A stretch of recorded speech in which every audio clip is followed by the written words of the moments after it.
Welcome back to Let's Play Frogger. What? Another fucking gimmick level. And you're just gonna just stay and put there for a bit. Because it's kind of not really in the best interest. There's just so much. What even is this? There's a bunch of moving shit, and I was kind of expecting those hands to follow you or something. Well, they kind of are, except they're not doing a very good job of it. And it's making my job real annoying because I have to shoot those damn hands to end this stupid gimmick level. But really, why am I playing Frogger in my Vectorman? I mean, they're all supposed to... I can understand the whole morph ball gimmick, but... Wow. Well, that was easy.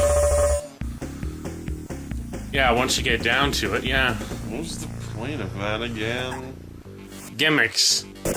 Oh, hey, a recolor level. Expect to see this again. And again. Because that's one thing that Vectorman 2 likes doing a lot. Or Vectorman. Vectorman 1 likes doing a lot. Vectorman 2 is thankfully not so bad with it. Yeah. What was I talking about earlier? Does it matter? You don't talk about anything about the game. Well, because this game isn't quite as interesting as the second one. I'm about to talk about indie games. Like, And the only reason I brought you in is because, really, I don't there's have nothing much to talk about, so about. let's have people here to talk. Okay. So let's just play Vectorman, or ramble while Vectorman plays in the background. Okay. Games, modern 2D games like this that you don't play, and I'll try to ask you to play, you're like, these don't play well. And you're They don't. Right. You're right. It's like the controls, they're not very smooth, and they want them. Well, they are either they're either too tight or too smooth all the freaking time. And then there's just all sorts of stupid things included for artificial difficulty. Yeah. One thing I haven't really gotten into since we started commentating on this thing, though, is one thing that I discovered, well, of course, in Vectorman 2, but it's a very interesting way of dealing with enemies, is to hit them with your double jump boosters. Yeah. What the hell? That pretty much that's the most damage out of anything in the game. Except for maybe like power-ups. Special, really good power-ups in the game might do more damage. It's actually even quite fun in Vectorman 2 to finish off a lot of the bosses just by double jumping on them. And you know what? It actually gives you a bonus for doing so. Like, if you do nothing but double jump over certain bosses or certain levels, it'll give you a pacifist bonus. I'm a pacifist. I just use my jet boosters to set them on fire. Yeah, but we'll get more into that once we do Vectorman 2. Oh dear, I just thought of something. I don't really want people singing. Okay. I don't hate indie games, alright? Because I know if I... It's kind of hard to hate games that you... Well... you know, if I say that, people will get mad. Well, it's not like I hate indie games either, I just don't care for them. Well, okay, for the record, I have a shit ton of indie games. I bought just a ton of them on Steam, and I love them. Even if I'm so terrible at platformers, which the majority of indie games are, that I can never complete any of them. Well, you're kind of young-ish. You're not the... You weren't part of the generation that was I should have more played games into more when I was 2D young, platformers. But, you know, honestly, I'm badly coordinated. Not that I was any good at 2D platformers outside of Sonic anyway. Yeah, I'm badly coordinated. I can't follow, like, numerous objects on screen. I'm a slow guy. I'm dumb, okay? Okay. Look, I don't blame you for that whole following multiple objects on screen thing. It's not something that's easy to happen. And it's one of the reasons why I absolutely loathe Mega Man X6. But you know, it's just one of those things. Like I play against a boss that's shooting all kinds of bullets at me, and not only is it that like I can't see something that's coming right at me, like oh, actually, what did just there? Not only do well, actually, I do see it. I see it, but my brain doesn't react. I know it's gonna happen, but I just don't react. And you know, maybe it has something to do with the fact that I crack easily under pressure.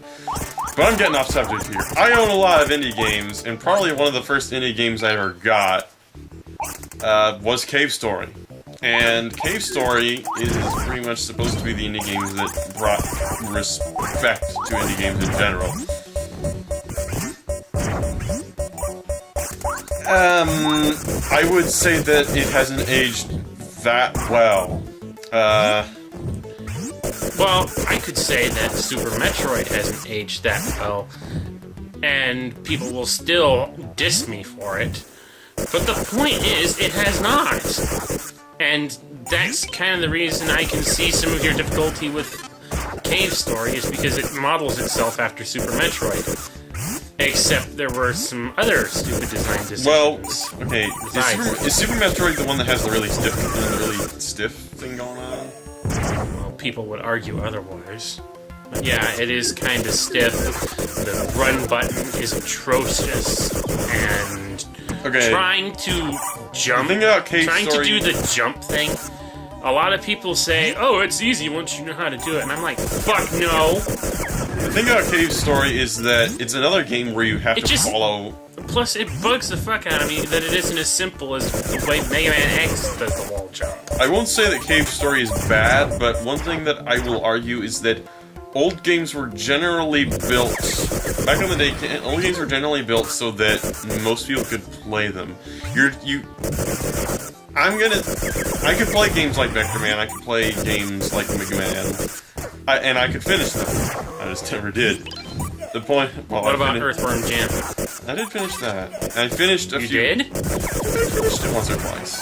On normal or easy difficulty? Probably easy. I don't know, maybe once on normal, but...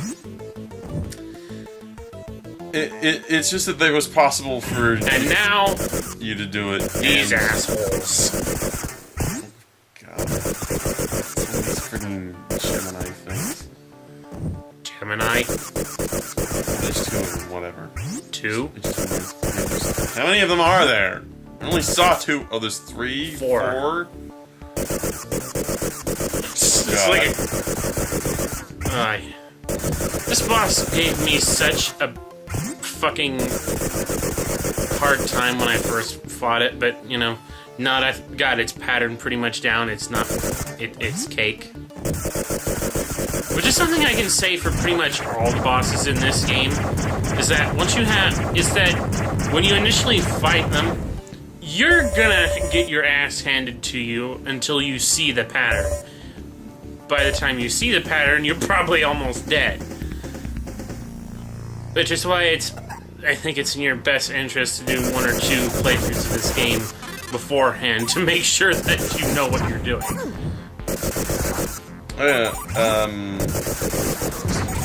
By the way, look at where we are. I was talking about games. Oh, wait. This place again? Yes. God. They can't be asked to make another different level type. But hey, at least this time it's sunset or sunrise or something. Something or another. Moving clouds. Yeah. Cave Story is really floating. Like, really floating. Some people like that. It is somewhat similar to Super Metroid in that regard. I don't care for Super Metroid thanks to its somewhat stiff controls and floatiness. On one hand, the floatiness of Cave Story is actually kind of helpful because at one point you have to dodge a lot of stuff in midair, which is something I'm fucking terrible at. Basically, you know, you jump through midair, you dash left, right, jump in the middle of the air, not ever stopping just to avoid 50,000 things on screen. Heavy exaggeration.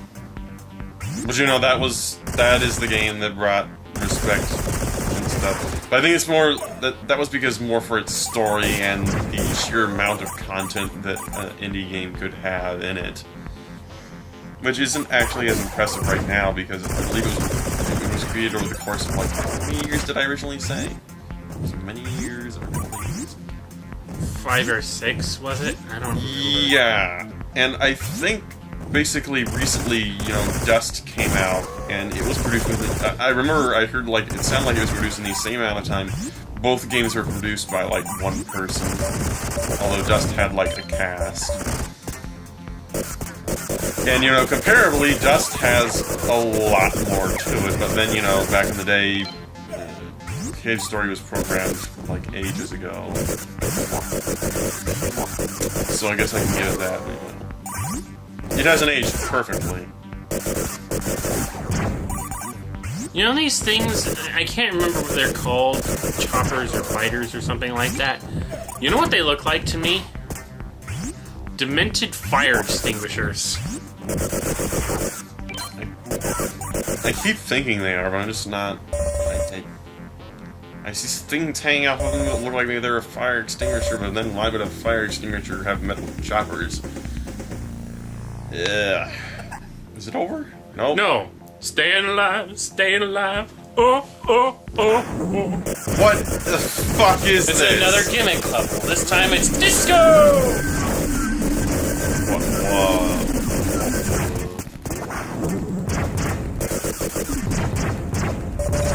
Well, that was easy.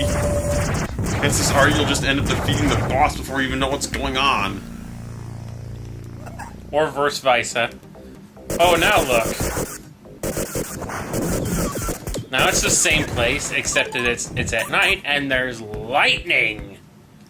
That's pretty, I guess. Except that it's just probably gonna be the same 2 or 3 lightning strikes over and over again. Pretty much. Like I said, it's the same damn place. And I also think this is a recycled music track. I just can't remember from where. I explode, therefore I am. For the record, I have actually completed Cave Story once, so don't make it on my case about that. I just haven't. The best ending? No, I don't know if I'll ever get that fucking best ending. Oh my god, this power-up is so... Have you seen that shit? I have seen that shit in Johnny's review. I can understand where you're coming from. I'm never gonna. I'm never gonna. I am never gonna. Never gonna, never gonna. Never gonna, never gonna. Never gonna fit. Ah!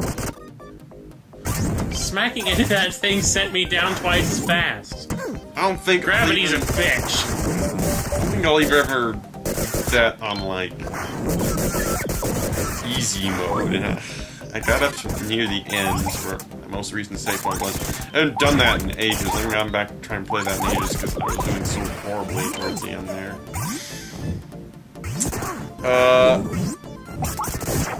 That was a normal mode save, which was probably a bad idea. I probably should have just played the full game on easy mode both times. I was like, I want a challenge, I want to get good. Even though, due to many various possible... Oh, for crying out loud! ...problems I have, I don't think I really can. Fucking thing. That was nice. And the ending is right there. I know! It knocked me down how many times? Man, I was gonna talk about shit this whole time. I know. Oh, this is different, isn't it? Yay! Ruins! Don't expect to see this again.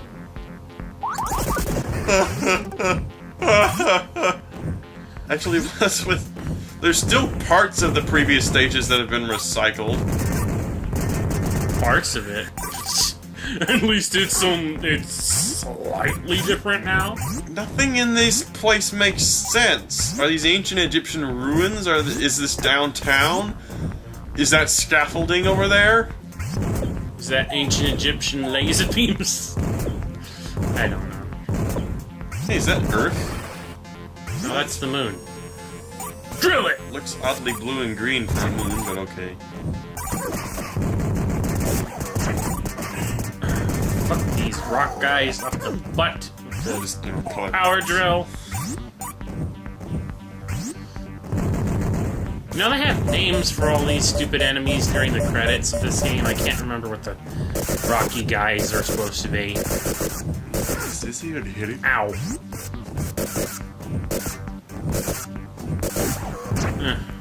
Another thing that I like specifically about, you know, some people actually like the ability to multi-directional shoot while on the move. It's kind of irritating to me since, well, in Earthworm Jim, you pretty much had to pretty much force you to stand stock still in order to fire.